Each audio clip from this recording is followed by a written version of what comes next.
Thank you to the Decatur Book Festival. Thank you, Jericho. And thank you, Joe Davich, for helping put together all of these poetry sessions, which I'm down to see all of them. This has been a great day so far, and I know more good is to come. So today I'll read a few poems about how I found my own version of the feminine that I could ascribe to. How I decided to have a family on my own terms as an unpartnered parent. I'll read one poem from my first book, Barn Burner. It's called On the Origin of Species. Of course, you know that was the name of Charles Darwin's book.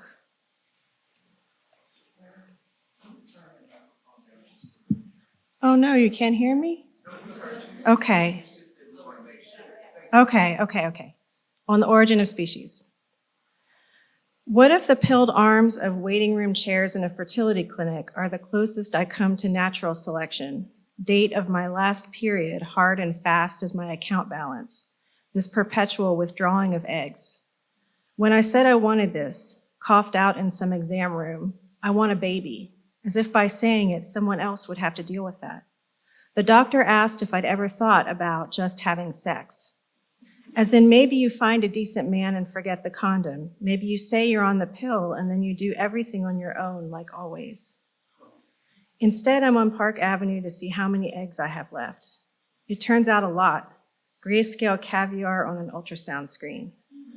But soaking in their nightly bath of wine, I should be paid not to harvest them. As if it could be entered on any chart that in another life, while everybody got lit in the other room, I'm the one who cared for the dealer's toddler, wiped up her spit, read to her from a dingy picture book as I waited for my turn at the pipe. Because the binary of women's choices is false, striver or stroller maven, for years I played the third option, sad sack who creeps behind the yellow wallpaper of every can you have it all cover story, rank with garlic and gin. I'm here now for another chance, continuance. In this room, waiting with the others, all range of middles belling outward, all order of histories, I found my kind. Whatever else we are, here to claim our children.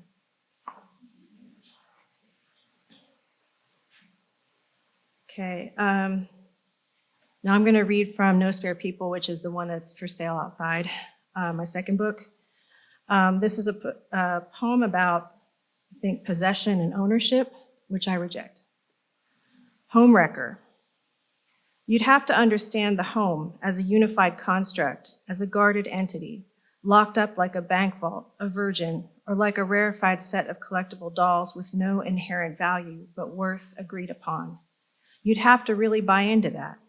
The quality of the doll's corn silk hair, or wee fingernails painted with real polish, the hard scrabble factory in Minnesota where Slovenian immigrants hand-sewed their 100% cotton gowns half a century before your husband was born.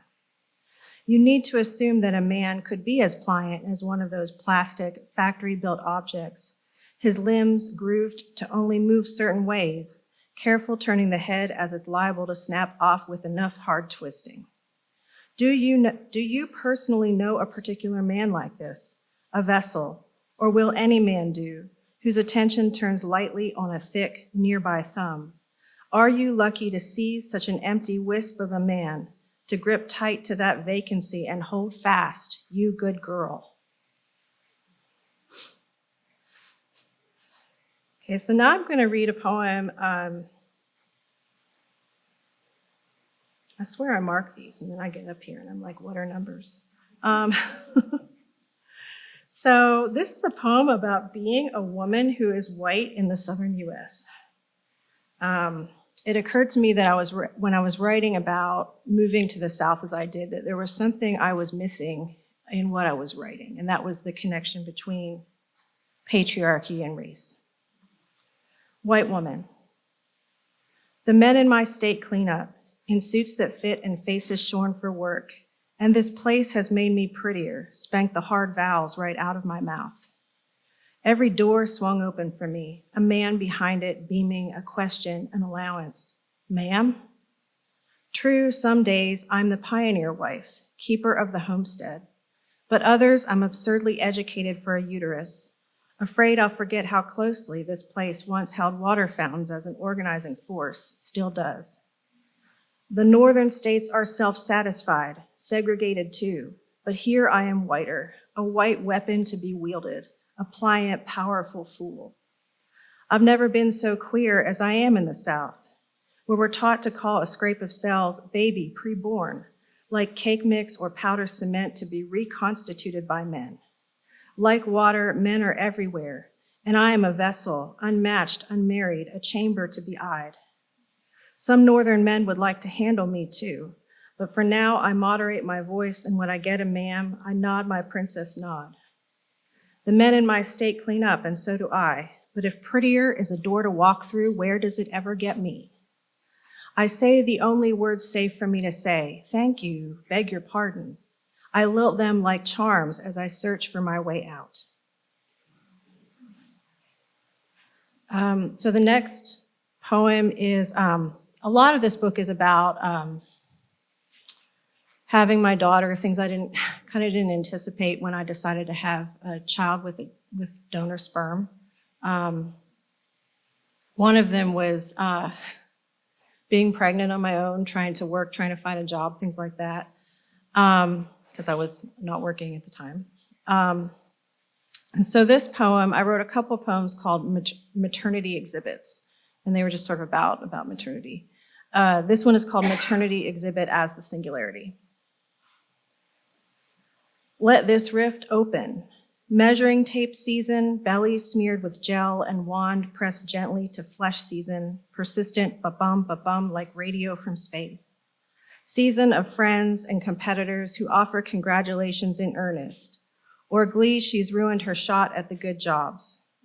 Season of ambiguous notices about who will pay for the doctor, standing in line to fax forms to medicate again, praying for textbook, for according to plan, in every way failing, donut glaze deposited under fingernails, dirty sheets, dirty house, let the bills rain down, pile up, stash, and hoard. Season of trying not to read articles about stillborns or defects or even C-sections.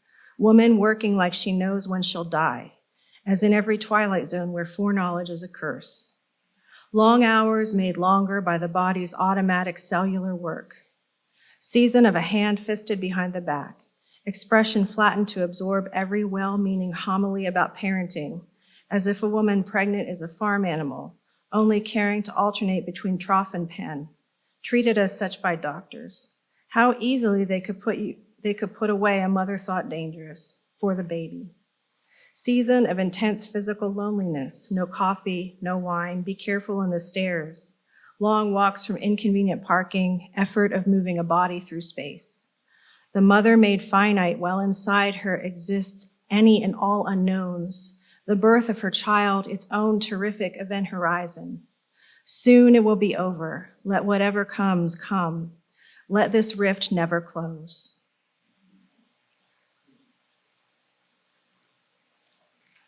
So I was working 2 jobs and applying for academic jobs, which meant I had to travel all over the country when my daughter was less than a year old. So this poem is called To Be a Mother in This Economy. My child baby's a squeeze bottle of craft glue or a lipstick tube filched from my purse. She yanks a tissue from our coffee table and spreads it out in the air, covers the baby, then balls up a second tissue to fluff under its pretend head. They're all over the carpet, babies. I want to help, but she motions me to go, shushes me. I find them everywhere. Rock baby, matchbox baby, soapy baby barrel of blow bubbles. Sometimes she'll let me tuck her babies into our bed, where they slumber alongside us, when I'm with her. But I'm not always home. Department store suit creased into my luggage, phone jacked into an airport wall. All those hotel stays hopeful for the job on the horizon, my baby in the care of a friend. Sometimes the job came and we moved, and my child learned to make friends and lose them, to shape her body to different earth for a time, then say goodbye. I'm with her now. I'm here, but I wonder if my absence lives inside her, if the babies are about that. They are everything to her, these beloveds, until she walks away. Read one more poem.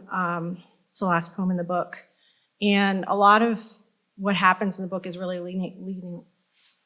leading up to this poem where the speaker kind of says, fuck it. Like I'm happy with this child. Like we build our own happiness, and what else is around us doesn't touch us. What if pain no longer ordered the narrative? Dinner, she pushes the triangles of French toast back and forth on her plate, forming amber currents of syrup, lifts a piece dripping to her mouth.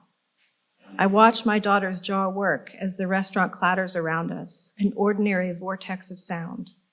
And once again, I fix not on the object I love, but on her taken. All standard issue accidents, workaday shit, mostly crushed chassis and burnout wires. One of us will die first, and there are only two, no spare people. Such toxicity electrifies all of our meals, inaccessible, variable thick, a theoretical her and a theoretical me, the only constant that I birthed her with a 38-year-old body, so those years divide us. In our pair, one will be left to singular loneliness on a future unspecified day. This is absolutely true. But today, she sips her milk from styrofoam, her skull painted with white blonde hairs, blue beat of her pulse at the temple, a 3-year-old with adult-sized ears. She'll replace me with another beloved one day, as children do, and if I don't let her, I'll fail.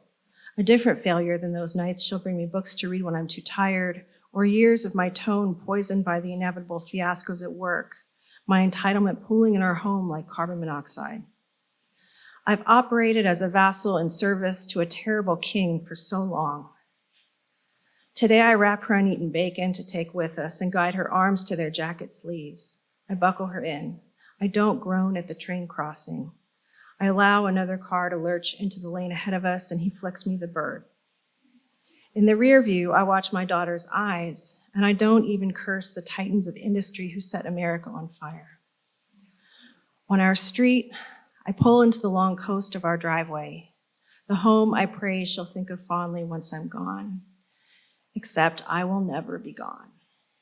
I carry her body inside, limp with sleep and curved against my shoulder, and I put her to bed. Thanks.